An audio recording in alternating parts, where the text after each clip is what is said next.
ആദ്യം നിയ്യത്ത്. ഉസല്ലി സുന്നത്ത് തറാവീഹി ലില്ലാഹി തആല, തറാവീഹിൽ നിന്നുള്ള 2 റക്അത്ത് അല്ലാഹു തആലയ്ക്ക് വേണ്ടി ഞാൻ നിസ്കരിക്കുന്നു. ഇത് ഒന്ന് പറയുക. നേരെ വന്നിട്ട് സുജൂദ് സ്ഥാനത്തേക്ക് തന്നെ നോക്കിയിട്ട് നമ്മൾ ഇതൊന്ന് പറയാം. തറാവീഹിൽ നിന്നുള്ള 2 റക്അത്ത് അല്ലാഹു തആലയ്ക്ക് വേണ്ടി ഞാൻ നിസ്കരിക്കുന്നു. പറഞ്ഞല്ലോ അല്ലേ? ഇനി നമ്മൾ തക്ബീർ ചൊല്ലണം. അല്ലാഹു അക്ബർ. കണ്ടോ? അല്ലാഹു അക്ബർ എന്ന് പറയുമ്പോൾ എന്റെ കൈ രണ്ടും കിബിലക്ക് നേരെയാണ് വന്നത്.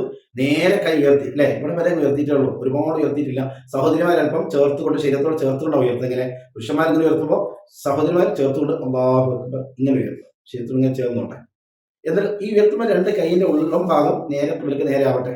വിരലുകൾ ഇങ്ങനെ വെക്കണ്ട, ഇങ്ങനെ അടുപ്പിച്ച് വെക്കട്ടോ. ഓവറായിട്ട് അടുത്ത് ഇങ്ങനെ ആവട്ടെ, നേരെ വരുന്ന രൂപത്തിൽ നിൽക്കും. അല്ലാഹു അക്ബർ എന്ന് പറയുമ്പോൾ അലിഫ് മുതൽ റാ വരുമ്പോഴേക്ക് ഇവിടെ എത്തുന്നേ ഉള്ളൂ. ഒന്നാമത് അല്ലാഹു അക്ബർ കേൾക്കുന്നില്ല. നേരെ അല്ലാഹു അക്ബർ. ഞാനെന്റെ ക്യാമറയിലേക്ക് നോക്കുന്നു, നിങ്ങൾ നോക്കേണ്ടത് ശൂന്യ സ്ഥാനത്തേക്കാണ്. അത് നിങ്ങൾ പറയുന്നതായതുകൊണ്ടാണ് അങ്ങനെ നോക്കുന്നത്. നോട്ടം ഇങ്ങനെ തന്നെ അല്ലാഹു അക്ബർ, കൈ ഉയർത്തി.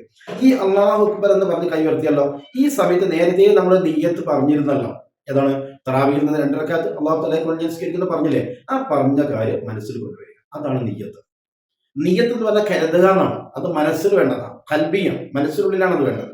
എന്തല്ല, നാവിലല്ല. നാവുകൊണ്ട് ഉച്ചരിക്കൽ സുന്നത്താണ്. അത് ഹൃദയത്തിൽ പറയലും നിർബന്ധമാണ്. ഹൃദയത്തിൽ പറയാതെ നാവോട് ഉച്ചരിച്ചുകൊണ്ട് നിസ്കാരം ചെയ്യാമില്ല. നിയ്യത്തില്ല. നിയ്യത്തില്ലെങ്കിൽ നിസ്കാരമില്ല. പലപ്പോഴും നമുക്ക് അബദ്ധം സംഭവിച്ചു പോകുന്ന ഒരു വിഷയമാണ്, ശ്രദ്ധിക്കുക.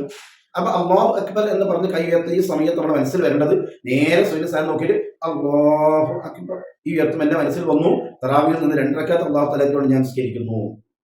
വലിയ കാര്യം തന്നെ മനസ്സിലൊന്ന് വെച്ചാൽ മതി.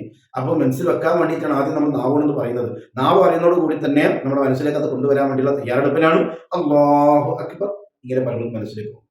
അപ്പൊ കൈ ഇവിടെ ഉയർത്തി കഴിഞ്ഞു. എന്തൊരു സാവധാനത കൈ താഴ്ത്തി വെച്ചാൽ മതി. ചില ആളുകൾ അല്ലാഹു അക്ബർ, ഇനി അല്ലാഹു അക്ബർ, ഇനി ചിലർ അല്ലാഹു അക്ബർ, ഇങ്ങനെ പല രൂപത്തിൽ ഇതിന് കാണാം. ഓർമ്മ രൂപത്തിൽ ഇതാണ് നല്ലത്. അല്ലാഹു അക്ബർ, കൈ ഉയർത്തി കഴിഞ്ഞു, തെക്കുവച്ചിട്ട് കഴിഞ്ഞു. ഇനി മെല്ലെ കൈ താഴ്ത്തുക. വലത് കൈ ഇടത് കൈയുടെ മുകളിൽ വരുന്ന രൂപത്തിൽ, ഈ സ്ഥലത്ത് പിടിക്കുന്ന രൂപത്തിൽ. വിശദമായിട്ട് ഉള്ള ഒരു ക്ലാസ് മുമ്പ് ഞാൻ നിസ്കാരത്തിന്റെ വിഷയങ്ങൾ പറഞ്ഞിട്ടുണ്ട്. അത് കാണാത്ത ആളുകളൊന്ന് കാണുക.